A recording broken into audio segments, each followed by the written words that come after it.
السلام علیکم ورحمۃ اللہ وبرکاتہ۔ ہم بنگلہ دیش دعوت اسلامی کے دورۃ الحدیث شریف کے تمام طلباء آپ کے پیش خدمت ہیں۔ حضور ہمیں اطلاع ملی کہ آپ کی طبیعت علیل ہے، تو اللہ تبارک و تعالی ہم تمام کی طرف سے آپ کے لیے دعا ہے، اللہ تعالیٰ آپ کو تندرستی عطا فرمائے، صحت عطا فرمائے۔ آپ مناظر اہل سنت بھی ہیں، مجاہد اہل سنت بھی ہیں، محافظ مسلک اعلیٰ حضرت بھی ہیں۔ اللہ تعالیٰ آپ کے سایہ ہم تمام پر تا قیامت جاری اور ساری رکھے۔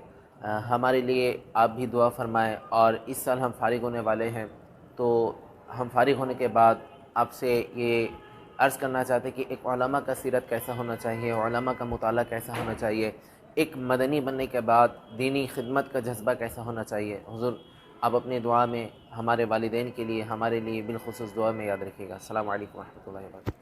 بسم اللہ الرحمن الرحیم، الحمد للہ رب العالمین، والصلاة والسلام علی رسول الکریم وعلی آلہ واصحابہ اجمعین۔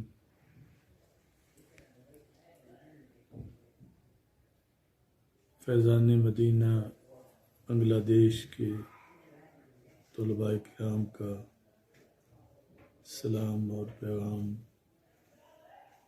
مجھے وصول ہوا ہے۔ میں آپ تمام حضرات کو السلام علیکم ورحمۃ اللہ وبرکاتہ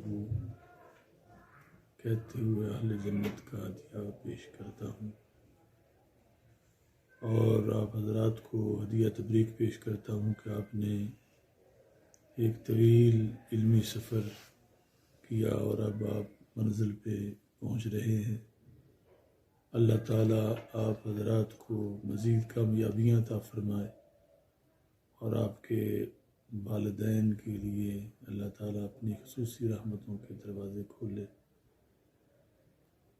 علم دین کو حاصل کرنا انسان کی بہت بڑی سعادت ہے، اور حاصل کرنے کے بعد اصل ذمہ داریاں شروع ہوتی ہیں کہ جو پڑھا ہے وہ آگے اوروں تک پہنچایا جائے اور اس کی تبلیغ کی جائے۔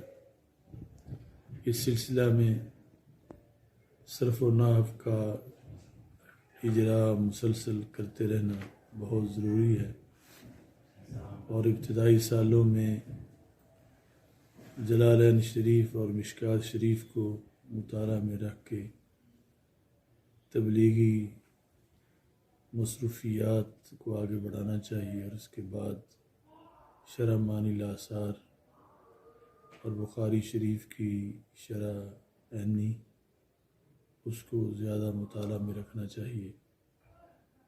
مجھے خوشی ہوئی ہے کہ آپ حضرات نے دعاؤں سے نوازا۔ اللہ تعالیٰ آپ حضرات کی دعائیں میرے حق میں قبول فرمائے۔ والسلام علیکم ورحمۃ اللہ وبرکاتہ۔